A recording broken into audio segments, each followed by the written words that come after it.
What is up, you guys? This is JP, and in this video we're going to talk about block periodization.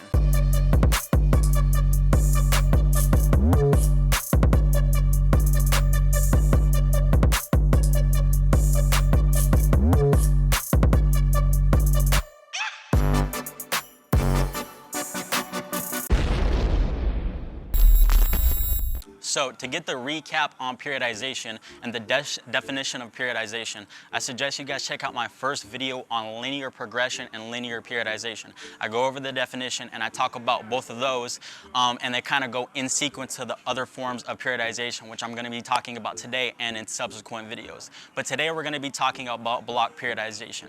Again, it's a very big word in periodization, and you might get a little intimidated saying, okay, well, what is it? And it kind of can get even more intimidating when you start typing a lot of things online about, okay, what is block periodization? You're going to get a lot of different answers, and they're going to start meshing and weaving in other forms of periodization into block periodization, but we're not going to get it complicated today. So we're going to keep it real simple. So block periodization is just any period of time. It could be any period of time, AKA a block. It's just called a block of time. The period of time could be 1 week, it could be 2 weeks, it could be 3 weeks, it could be 3 months, it could be 6 months. But whatever a time period is, that's referred to as a block. So let's just we'll just go with 4 weeks, for example. We'll take a 4-week block. It's just that period of time. So in this 4-week block, or any block for whatever time that you want to pick, you are going to primarily focus on one attribute. That's it. You're going to focus on one attribute. So we're going to take strength, for example. In block periodization, you would take, again, we're going to use the same example. We're going to take this 4-week block where we focus primarily on strength. Now, in traditional block periodization, and when I go over these forms of periodization, I'm talking about them in isolation. I mentioned this in my first video, but I'm talking about them in isolation, but in a subsequent video later on, I'm going to start combining all these forms of periodization to show you how they're really supposed to work and how you should really use them. But for the sake of kind of just looking at these forms of periodization, we're going to talk about them in isolation. So in traditional block periodization, they would normally focus on one main attribute. That's it. They wouldn't really focus on other forms of other attributes kind of meshed into one. So in this example, you would take that 4-week block and you would primarily work just on strength work. So for a powerlifter and for a powerlifter, or for people who don't do powerlifting, but your primary goal is to get stronger, that would entail working with heavier loads, typically greater or equal to 80% of your 1 rep max, and in the lower rep ranges. Again, this is going to help promote the greatest amount of strength gains for you.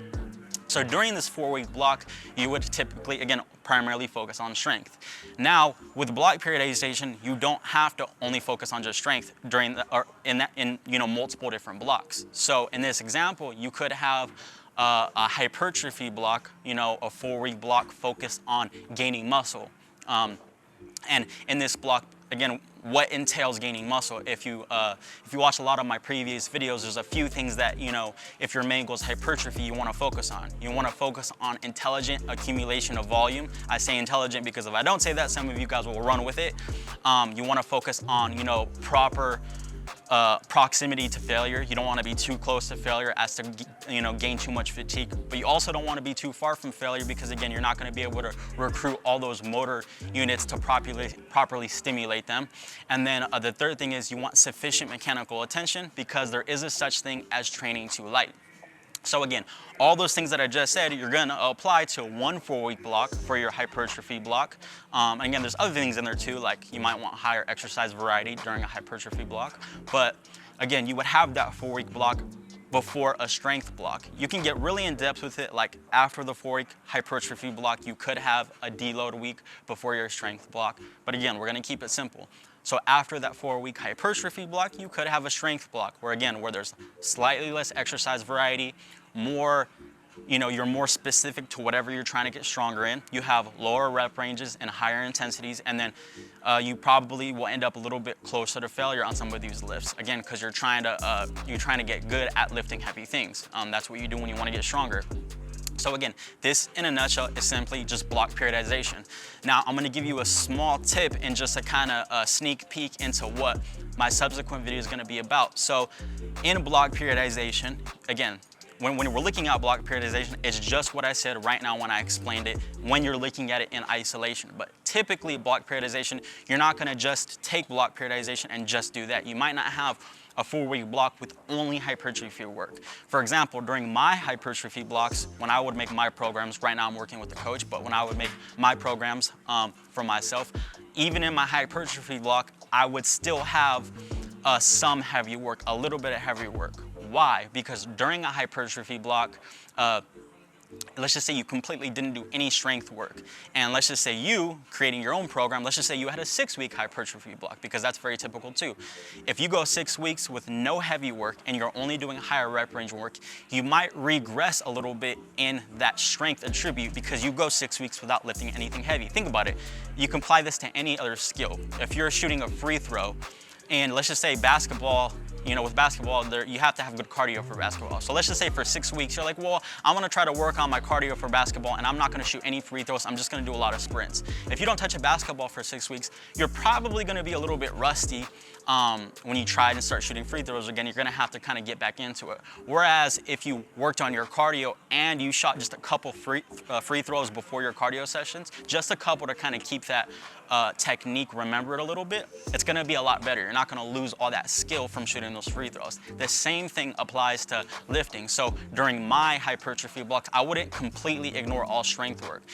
Top sets have become a very popular thing in powerlifting and people training for strength in the last few years. And that's one thing that could be very beneficial to you if you're making your own program. You could start all of your, or some of your workouts in your hypertrophy block or volume block with a heavy top triple or a heavy top double or heavy top single. Basically just start your workout with a top set, get a little bit of that strength work in.